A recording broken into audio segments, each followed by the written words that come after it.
Shares of GE Vernova have more than doubled since General Electric completed its three-way split back in April. The company hosted its investor update after yesterday's close of trading. I have to tell you, I was very excited about this presentation. GE Vernova CEO Scott Strazik is actually with us right now. You know, first of all, congratulations. And yesterday was a tour de force because I realized when I first met you, I thought that this thing was, are you kidding me? Well, I felt so bad for you. Come on. And now, no, I felt bad for you because I was worried about the balance sheet. I didn't know how much kind of cash flow you could generate, and I knew that the company itself was poor. This division was poorly run. I want you to take people on the journey because the journey's short, but the win is big. No question. I mean, in the last 9 months, we've really shifted from areas where we talk about market opportunity to market reality. Right. I mean, the reality is the world needs electricity right now, and very, very well positioned to serve this market. We see it every day in both our grid and our gas businesses with a substantial increase in demand. At the exact same time, we're running the businesses better. You see that in the margin expansion in all three of our business segments. We're starting to generate a lot of cash. So the reality is... talk about that because there was this. We generated $4 billion of cash in our first 9 months as a public company. I thought this was hemorrhaging cash. You bet. $4 billion in the first 9 months. We'll end the year with $8 billion of cash. And we talked yesterday about the fact that we'll generate $14 billion of cash the next 4 years, and that's after investing $9 billion in innovating with research and development and CapEx to strengthen our footprint, especially in the U.S. for the market that's coming our way. Now, let's just talk about demand for a second. There was a discussion about how backed up you are. I mean, you're about 60% of the market. I think you're working as fast as you can. You did say we don't want to pour new concrete. You do have the facilities. That's right. But don't you have to expand rather remarkably given what's going on in the data center? Yes, and we're working hard to do that every day. I mean, for gas, that's in Greenville, South Carolina, and nuclear, that's in Wilmington, North Carolina. I mean, this is one of the areas where it's our history is a benefit for us. You had 32 words on nuclear, right, when you talked about offshore wind. Why didn't you spend more time on nuclear yesterday? Nuclear is very important. The reality is we have 65 plants in the U.S., 65 gigawatts running with our equipment today. We've got real opportunities to upgrade those plants and create new nuclear electrons this decade. We're working on that. Small modular reactor is going to play an incredibly important role next decade.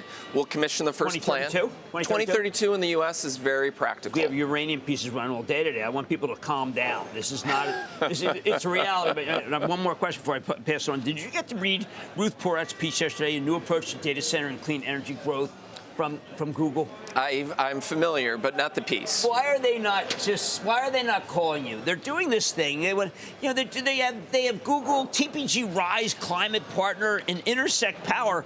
Where's GEV?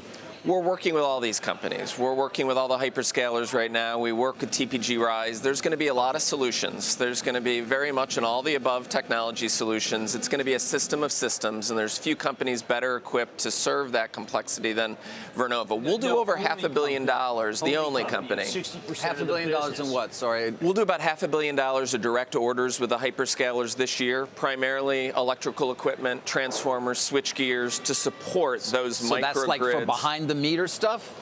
That is supporting a lot of behind-the-meter electrical equipment, and the next step in this chapter is then the power generation that needs to Well, a lot of them seem to be SMRs are a little ways away, so natural gas seems to be where a lot of them have to go, despite their carbon footprint commitments. That's right, and we talked yesterday about the fact that we've taken 9 gigawatts of slot reservation agreements in the last 30 days for gas, very closely tied to the hyperscaler demand that's coming.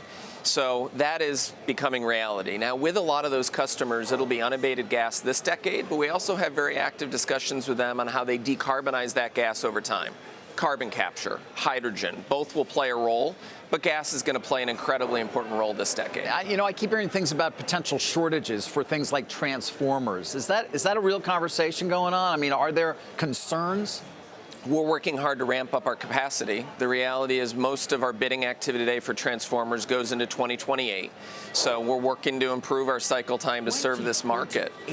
2028. So you're working to improve your cycle time to do what? To do more for this market because they'll take as many transformers as we can build. They will.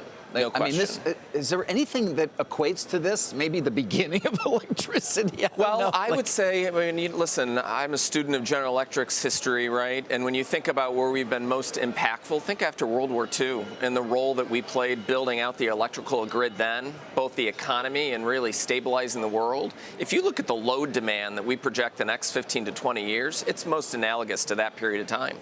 What about policy risk? There's been a lot written about sort of classic NIMBY, municipal pushback to having something nearby. We don't know, maybe you could tell us how you think this new administration thinks about wind in general? Is there policy risk there? Well, when I hear the new administration talk, it's very much an all-of-the-above technology discussion. And the reality is GE Vernova is very well positioned to serve that all-of-the-above technology solution, whether it be wind, gas, nuclear, investing into the grid. We talk a lot about U.S. competitiveness and innovation, not just for the U.S., but frankly exporting that for the world, for economic development and peace. And we see real opportunities to serve this administration with all of those objectives. You mentioned $9 billion in, I think it was CapEx and R&D over the next how many years? Is that going to be enough? We may go higher than that. That's where we're starting right now. We're increasing our R&D next year 20% to serve this growing demand. We're increasing our CapEx budget. It could go higher. It'll go higher if the customer orders come through to fund the need to go higher with CapEx. Well, natural gas has been up in the last few months, but would it ever make sense for a hyperscaler to actually buy a natural gas company, lock that price in, deal with you, and get everything done?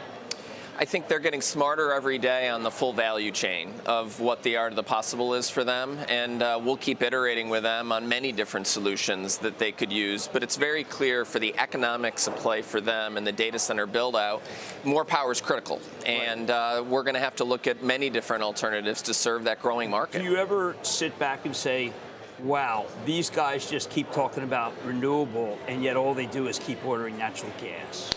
We're having productive conversations with them to help them understand all the solutions that are practical this decade, and then how we work our way through decarbonizing those in the decades that follow.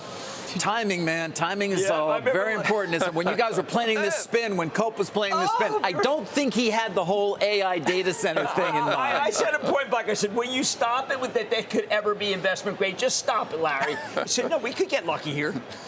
Lucky. Lucky's better than good, isn't it, Chief? No lucky. We've got a lot of work to do. We've got an incredible opportunity to serve this market. We're going to keep getting better every day. Yeah. That's the culture of continuous improvement, but I like our chances. Stay humble, man. You got it going.